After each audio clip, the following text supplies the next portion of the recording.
Ouais, messieurs. Boker Tov. Rav Dessler. Boker Tov, mes amis. Ouais, il est là, bien sûr, il est en français. Alors, il est pas mal fait, mais c'est pas encore comme l'hébreu, mais c'est pas mal fait, c'est déjà pas mal. Allez, messieurs, on commence. Shavuot Tov, Mazel Tov, une belle et bonne semaine, Bezrat Hashem. J'espère que demain, restera 2 ou 3 encore. Vous avez fait ta bonnes vacances, hein? Non, on fait pas nous. En tout cas, bonnes vacances, messieurs, hein? Ça fait plaisir. 14 juillet aujourd'hui. En Israël, vacances. Alors, on continue le Péléoët. Moussar, messieurs, Moussar. Tu parlais du Rav Dessler. Rabbi aussi, tu parlais du Rav Dessler. Il change une vie du tout au tout. C'est pas il change une vie sur quelque chose, sur un point. Il te change ta vie du tout au tout. Et plus tu l'as étudié tôt, et plus tu as pris de l'avance en fait. Voilà, messieurs. Alors, on va voir l'importance d'étudier le Moussar. Moussar, c'est l'éthique juive. Il dit comme ça, le Péléoët. Il y a Doua Mefursam, Ma'alat Limouda Moussar. Il a dit, bon, il est connu. L'importance est la Ma'ala. Comment tu dis à Ma'ala? Non. L'élévation. Non, c'est pas l'importance, plus que l'importance. Le bénéfice. Le bénéfice qu'il y a à étudier le Moussar. Le bénéfice qu'il y a à étudier le Moussar. Hachi Pirshom et Farshim, comme écrit là-bas. Shama Rabotenu Zal. Shamrou.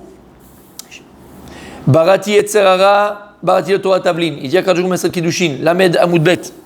J'ai créé le Yetzerara, j'ai créé le mauvais penchant. Mais attention, c'est pas peine perdue. Tu dis, bah attends, si il y a le Yetzerara, si en moi, Bémet, j'ai que des midot raot, j'ai le mauvais penchant. Et à chaque fois, il est là pour me faire tomber, pour me faire glisser, pour aller chercher la Havera, pour aller transgresser, pour aller. Il n'y a pas d'espoir. Il n'y a pas d'espoir. Tu sais que je vous dis, Vadaï. J'ai créé les Yetzerara. Barati le Torah Tavlin, mais j'ai créé la Torah aussi, qui est comme une épice. Épice, Tavlin, épice. Ça veut dire quoi? C'est-à-dire qu'un plat, il peut être lourd, il peut être dur, il peut être amer. Mais quand tu veux commencer à épicer un petit peu, alors il a un goût meilleur. Eh bien, c'est pareil. Il y a Kadosh Baruch Hu Behemet, il y a l'Yetzerara. Et pourquoi Dieu il a créé l'Yetzerara? Pourquoi Kadosh Baruch Hu a créé l'Yetzerara? Sinon, il n'y a pas d'envie. Oh, qu'est-ce que je l'aime quand il est comme ça, Rabbi aussi Behemet. Ça, c'est du Rav Dessler, ça. C'est une idée. Il a fait. S'il n'y avait pas de Yetzerara, on l'a dit 1000 fois, le moteur de la vie terrestre, matérielle, humaine, c'est le Yetzerara. Qu'est-ce qui fait que tu te lèves le matin? Qu'est-ce qui fait que tu as envie de manger? Qu'est-ce qui fait que tu as envie de te promener? Qu'est-ce qui fait que tu as envie d'aller avec ta femme? Qu'est-ce qui fait que tu as envie de travailler? Toutes ces choses-là, c'est le Yetzerara, c'est pas le Yetzerator. La Neshama Mitzida, la Neshama l'âme, elle, Teoraï, elle veut une seule chose, c'est me remonter à sa source. C'est-à-dire que la Neshama, elle est comparée au feu. Pas Nermiza. Nishmat Adam, Nerachem Nishmat Adam. La bougie de Dieu Kavachol, c'est l'âme d'un homme. C'est-à-dire que ça veut dire quoi? Il dit le Baal Tanya que la flamme, elle veut toujours monter vers le haut, elle monte toujours vers le haut. Pourquoi? Parce qu'elle va à sa source. Parce que le feu, il dit le Maral de Prague, il a ces deux notions. Il a une notion matérielle, parce que tu le vois, mais aussi un niveau spirituel, parce qu'il ne veut pas l'attraper. Il faut qu'il ait une bassisse, il faut qu'il ait une base matérielle pour voir le feu. Tu ne veux pas le prendre, tu ne veux pas le palper. Ok, d'accord, c'est du entre guillemets du vide. Et donc, exactement. Et donc, la Neshama, elle est comparée au feu. La Lama, ça veut dire que la flamme, elle va toujours vers le haut pour revenir à sa source. La Neshama, elle va toujours vers le haut, elle veut remonter à sa source. Donc, qu'est-ce qui fait qu'on vit notre vie terrestre? À se lever le matin, aller travailler, aller manger, aller se promener, aller avec sa femme, aller travailler, toutes ces choses-là terrestres, c'est l'Yetzerara. C'est l'Yetzerara. Yetzerara, le mauvais penchant, entre guillemets, l'Yetzerara, ce qu'on appelle le Yetzerara, le penchant mauvais. D'accord? Mais il faut le chérir. Il faut le chérir, le Yetzerara. C'est ce qui fait qu'on vit. C'est ce qui fait qu'on a des ambitions. C'est notre moteur. Oui. Même spirituellement, parce que ça va avec, tu vas voir, on va expliquer. Maintenant, attention. Si tu le laisses, ce Yetzerara, à l'état brut, c'est-à-dire seulement un feu, ben le feu, c'est quelque chose de très dangereux. Le feu, il brûle. Le feu, il est dangereux. Le feu, il détruit. Le feu, il dévore. Si le feu, il n'est pas contrôlé, c'est une arme terrible, le feu. Mais par contre, si le feu, il est contrôlé, si le feu, il est utilisé, tu peux utiliser le feu pour te réchauffer, tu peux utiliser le feu pour cuire, tu peux l'utiliser pour faire du pain, tu peux utiliser le feu pour l'énergie, tu peux utiliser le feu. C'est extraordinaire, le feu. Mais c'est comme tout. Akadosh Baruch Hu, il t'a donné l'Yetzerara, c'est comme un feu.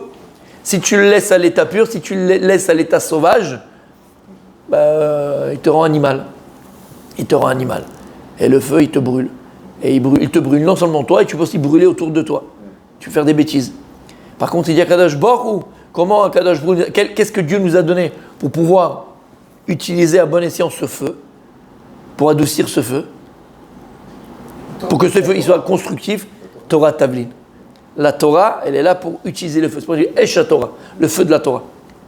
Ce feu que Kadosh voulait créer en toi, tu vas utiliser pour construire, pour réchauffer, pour donner, pour partager, pour construire, pour les choses positives. Donc ce feu-là qui est en toi, c'est Yetzirah, c'est pas quelque chose, c'est pas une fatalité. Et beaucoup de philosophes se sont posés la question. Alors certains dit l'homme est bon à l'état de nature, ça c'est qu'il pervertit. L'homme, Rousseau. L'homme, il est bon, d'accord, il est bon quand il est bon, mais après, comme il est dans une société qui est pervers, à la fin, il est perverti. C'est l'onachon. Lève Adam Ramineurav. La Torah elle dit que c'est l'inverse. Le cœur de l'homme, il est mauvais depuis sa naissance. Lama. Parce que d'abord, on vient avec un Yetzirara. C'est-à-dire qu'il y a l'Yetziratov, mais il est là en Surface. pas en surface, il est là en mode, comment on dit, veille. Il n'est pas en veille, il n'est pas encore d'accord, en marche. Mais d'abord, il est là. Il est en marche à partir de 13 ans, la bar mitzvah, le bon penchant, on va dire, d'accord, les bonnes choses qui sont en toi. Donc l'Yetzirah, il est là depuis le plus jeune âge, et d'ailleurs tu le vois, un enfant c'est un kamikaze, un enfant c'est que des bêtises, un enfant c'est que, et il n'a jamais rien vu, il n'a jamais pas, comment c'est possible. Lama, son moteur, tant qu'il est petit, c'est son Yetzirah, d'accord, c'est son mauvais penchant, c'est ses mauvais traits de caractère. Ava, la Kadosh, il te dit attention, ne crois pas que c'est une fatalité. Alors comme j'ai dit, certains philosophes, ils ont dit que l'homme il est mauvais, dans son essence, l'homme il est mauvais de machin, l'homme il est... il n'y a pas de fatalité. Le seul moyen que Dieu nous a donné, Behemet, de dompter l'animal qui est en nous, donc le Yetzirah, c'est la Torah Akdosha. Et tu vas utiliser cette énergie-là du Yetzirah, tu vas utiliser cette énergie du mauvais penchant dans le bon, dans le bien, dans le tov, quand on dit quelque chose qui sont constructives. Torah Tavlin, la Torah c'est comme une épice. Elle est là et elle est à adoucir le Yetzirah. Et il y a Hachem aussi. C'est-à-dire des fois, quand tu as envie de faire un petit écart, bah, tu demandes à Hachem, je t'en supplie, aide-moi à combattre mon Yetzirah. Et le fait de dire ça, en fait, ça t'a enlevé l'envie de... Mais Vadaï, mais ça c'est encore une fois d'où ça. C'est quoi? Je peux donner un exemple spécifique de ta vie. Non, c'est vrai. Non, c'est-à-dire, vas-y. Non, c'est vrai. Mais Vadaï, mais alors C'est vrai que, en fait, sans étudier la Torah, en fait, juste en ayant cette croyance envers Hachem, et ça t'aide, en fait, à combattre le Yetzirah. Alors, Emet, c'est Vadaï, que si tu as dit, c'est écrit, Imen Akadosh Boru Ozro En Echolo. La Gemara dit, si Akadosh Boru ne nous aide pas à chaque instant de surmonter notre mauvais penchant, En Echolo, l'homme il ne peut pas. Le Satan, c'est le mauvais penchant, c'est un malach, c'est un ange. Un ange, il est fait de feu, on est fait de chair et de sang. Donc on n'a aucune chance. C'est Vadaï. Mais si simplement, mon tzaddik, je répète, si simplement, quand tu es devant une avéra, tu restes au niveau uniquement, avant de transgresser ou de ne pas faire, d'accord, de te dire, Akadosh Borou, aide-moi, alors que c'est une mala énorme, c'est quelque chose d'extraordinaire. D'arriver à ce niveau et de demander l'aide d'Akadosh Borou, c'est ce que tout le monde doit faire. Demander l'aide d'Akadosh Borou, que je ne tombe pas, que je ne transgresse pas, il a fait. C'est vrai. Ça s'appelle servir Akadosh Borou Beira. Servir Dieu avec crainte. Ça veut dire que tu vivras une vie de contrainte. C'est déjà bien, c'est magnifique, mais tu seras toujours dans l'interdit. C'est-à-dire que dans la peur de l'interdit. Toujours dans la peur de l'interdit. Alors encore une fois, Baruch Hashem, c'est déjà un pas énorme de ne pas transgresser, de ne pas fauter et d'avoir peur de la faute et de demander l'aide à Kadosh Baruch Hu. Mais toute ta vie, tu vivras une vie où tu as serré la ceinture, où il y aura en face de toi, autour de toi, des pitouim. C'est quoi un pitouille? Des tentations, comme l'île, d'accord? Des tentations. Alors Baruch Hashem, tu auras trouvé le moyen de surmonter à ces tentations-là, de ne pas tomber dans cette tentation. C'est quoi? C'est Akadosh Baruch Hu, s'il te plaît, aide-moi et Hachem va t'aider. Non, pas que c'est extérieur à toi. Là, ça c'est émettre, mais tu vois où je veux en venir, et ça c'est du Rav Dessler aussi. Donc tu vas te protéger, mais ça, je dirais, c'est comme si tu prenais quelqu'un, tu le mettais en cage. Quand tu prends quelqu'un, tu le mets en cage. Écoute bien ce que je te dis. Ben, il y a de fortes chances qu'il ne fera pas de bêtises, parce qu'il est en cage, il ne peut pas sortir, qu'est-ce que tu veux qu'il fasse? Mais si maintenant toi, ton moteur qui adoucit ton Yetzirah, tes pulsions, tes passions, tes envies, d'accord, c'est la Torah, tu prends la clé, tu ouvres la cage et tu vas pouvoir profiter de ce monde-là entièrement et complètement. Tu ne vas plus être dans le comment on appelle ça, ce que j'ai dit tout à l'heure, j'ai les mots. Dans la retenue simplement, et surtout quand on se retient de tout, dans la privation, exactement. Et quand quelqu'un il se prive, quelqu'un il se retient sur tout, à la fin il est mal dans sa peau. Ouais. Il est mal dans sa peau. Alors que si tu as la Torah, c'est en fait, dans Maseret Kiddushin, il y a ce qu'on appelle le En Yaakov. Et dans le En Yaakov, là-bas, il explique toutes les histoires du chasse. Et là-bas, c'est ce qu'il t'explique. Il dit la Torah, quelqu'un qui a Torah, c'est véritablement la personne qui est libre. Parce que si tu as la Torah avec le Yetzer Hara, tu vas te comprendre que en fait, le monde que Dieu il a créé, je peux en profiter. Mais quelqu'un qui ne raisonne comme uniquement tu viens de le dire, d'accord, en fait, finalement, il ne peut pas profiter de ce monde-là. Parce qu'il ne sait pas comment profiter, il a toujours peur de tout. Mais quelqu'un qui a la Torah, il n'a pas peur. Il n'y a pas de problème. Je peux aller profiter avec ma femme. Alors pas avec les autres femmes, bien sûr, c'est interdit. Mais avec ma femme, je peux m'éclater. Manger, le type il a toujours peur parce qu'il ne connaît pas. Ou l'oyoda, en lo Torah, il n'a pas de Torah, il ne connaît rien. Donc il va dire, ah non, ça je ne peux pas manger. En fait, il ne mange rien. Il va dehors, il ne peut pas sortir au restaurant avec sa femme, il ne peut pas aller manger nulle part. Tu comprends ce que je veux dire? Mais si le type il connaît, ou Yoda, il a appris, il a de la Torah, même ça, il va kiffer son repas. Il va kiffer. Il vit sans frustration. Il est libre. Et en fait, il est libre. Il est libre. C'est ça la véritable liberté. La véritable liberté, mon tzaddik, c'est pas faire ce qu'on veut, savoir ce qu'on doit faire. C'est pas pareil. Ça la liberté. Les gens ils pensent que la liberté c'est quoi? Faire ce que je veux. Faire ce que tu veux, ça va dans le mur. La liberté c'est de voir ce que je dois faire. C'est pour ça que si maintenant, tiens, un type il est là, depuis petit, son rêve c'était quoi? Être pilote de ligne. D'accord? Il est entré dans un avion petit à l'âge de 3 ans, il est tombé amoureux du cockpit, de l'hôtesse de l'air, bref. D'accord? Il veut être pilote de ligne, il sait comment ça se passe. Ok? Il a déjà vu un film, c'est extraordinaire. C'est un rêve.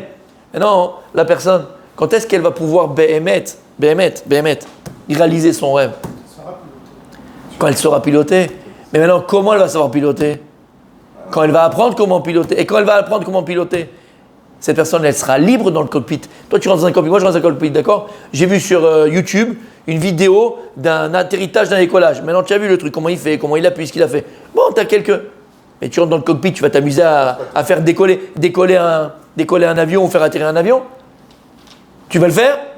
Non? T'as entendu est-ce que tes oreilles entendent ce que ta bouche elle vient de dire? T'entends ce que tu viens de dire?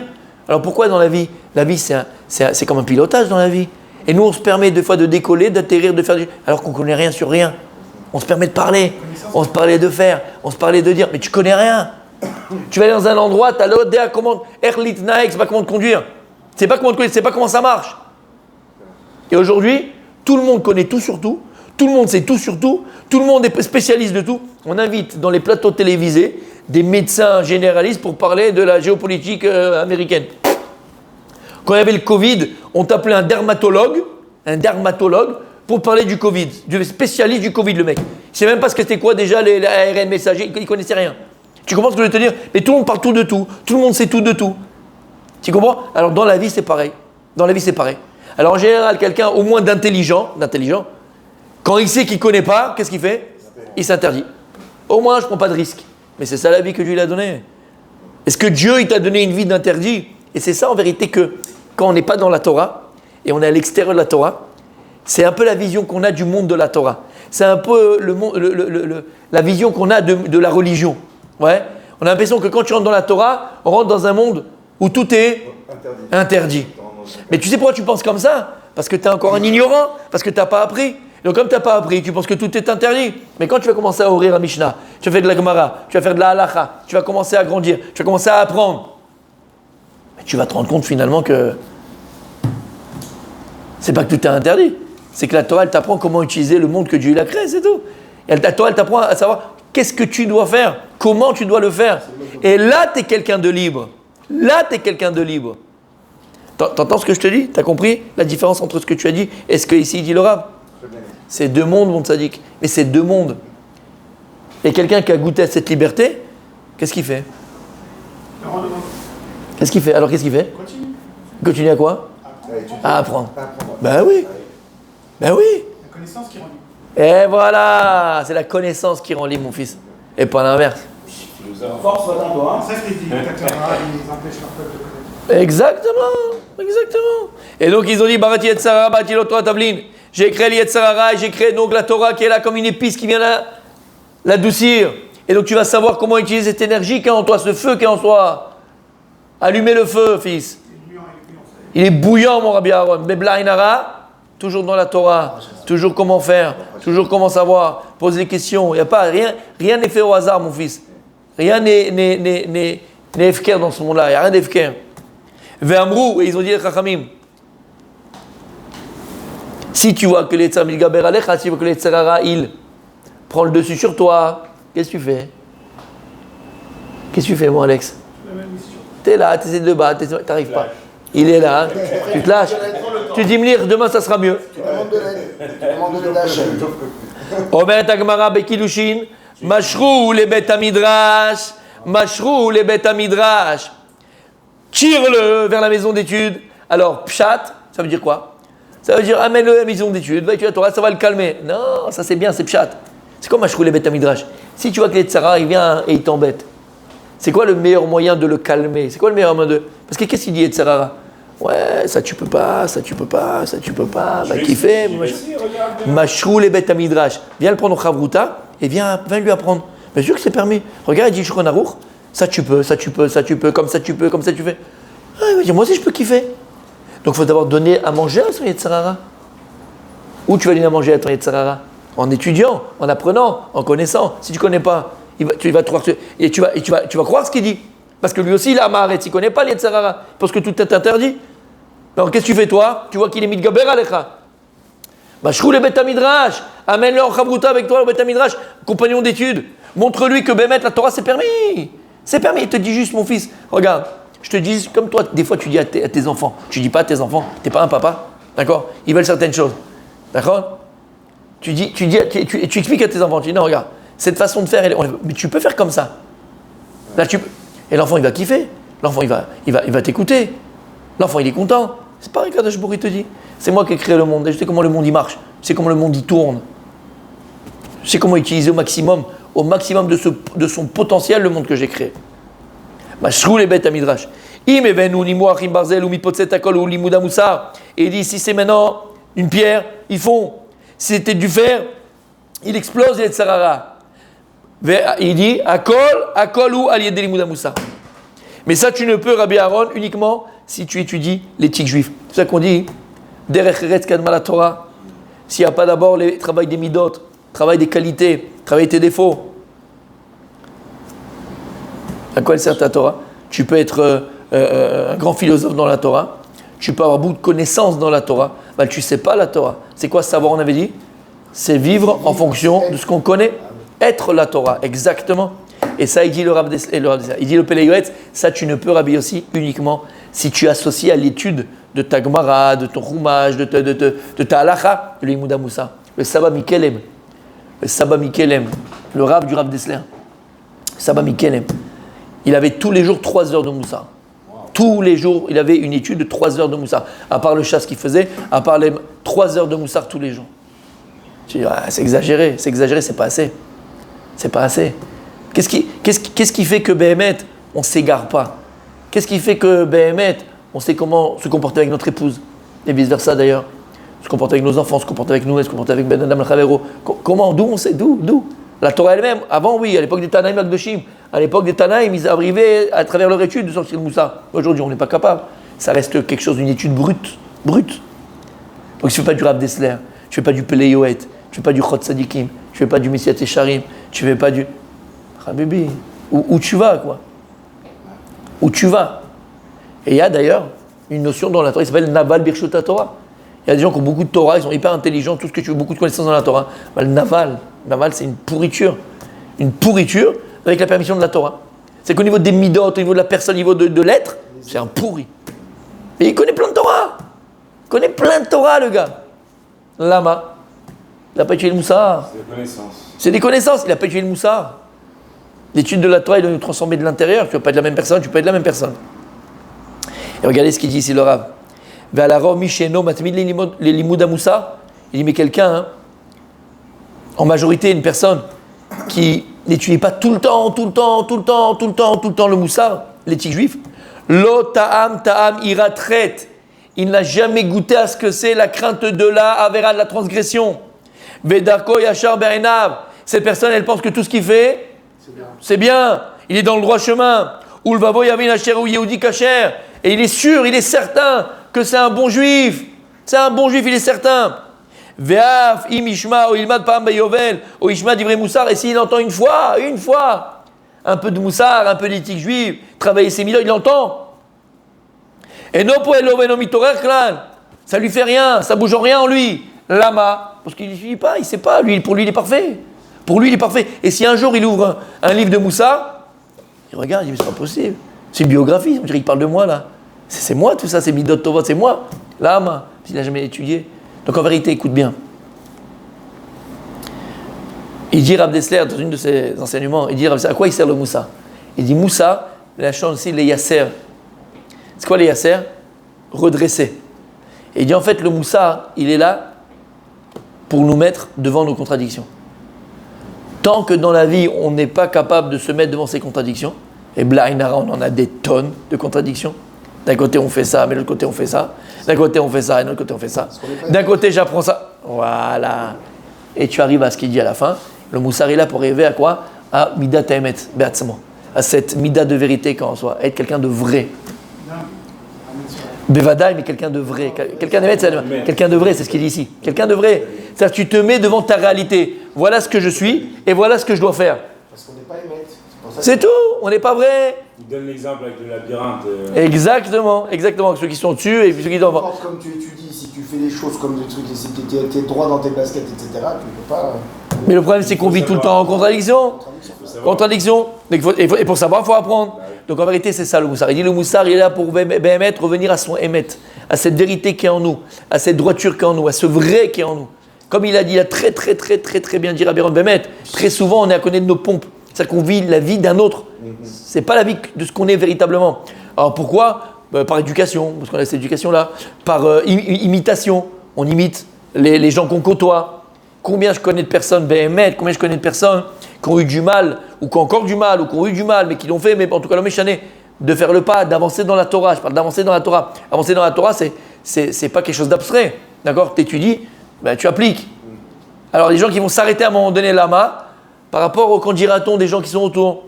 Ben, si maintenant on n'aura plus le même cercle d'amis. Je donne un exemple mais qui est tellement vrai, mais tellement bête, mais tellement vrai. D'accord? Une femme qui décide un jour de se couvrir la tête, c'est la émette. Tu ne peux pas dire, sa vie elle change. Sa vie elle change. Les vacances sont plus les mêmes, peut-être les amis seront plus les mêmes, les machins. Et pourquoi c'est plus les mêmes amis? Pas parce que tu veux plus être ami, parce qu'ils vont aller à la plage entre un Acapulco, toi tu peux plus aller, c'est fini. Ça engendre plein de choses. Et les gens ils se bloquent. Alors qu'est-ce que tu fais? Il y a une conscience au départ importante en nous et on a envie d'avancer, on a envie de construire, on a envie d'arranger, on a envie de. Et des fois on se bloque par rapport aux autres. Ça peut être par rapport à la famille, par rapport à des amis, par rapport. Comment? Une forme de réalité qui prend le dessus, de fausse réalité. Voilà, j'aime pas ça, d'imagination, parce que c'est pas une réalité. Parce que la réalité véritable, c'est celle qu'on a en nous. Oui, bien sûr. Mais ce qu'on s'est créé, quoi, d'accord, ce leurre qu'on s'est créé qui fait qu'on n'avance pas. Et le Limoud Amoussar, il dit le Rav Dessler, il dit le Pele Yoet, il est là pour nous mettre Behemet, droit dans nos baskets. Et arriver à découvrir Behemet, à dévoiler la Midat Haemet, c'est une Midat de vérité qui est en nous. Parce qu'il explique le Rav Dessler que la Midat Haemet, c'est le socle de toutes les mitzvot. Quelqu'un qui est vrai, il réussit dans tout. Quelqu'un qui est émette dans sa vodat Hashem, quelqu'un qui est vrai dans son couple, quelqu'un qui est vrai dans une relation d'amitié, quelqu'un qui est vrai, il réussit dans tout. Continue demain, Bezrat Hashem.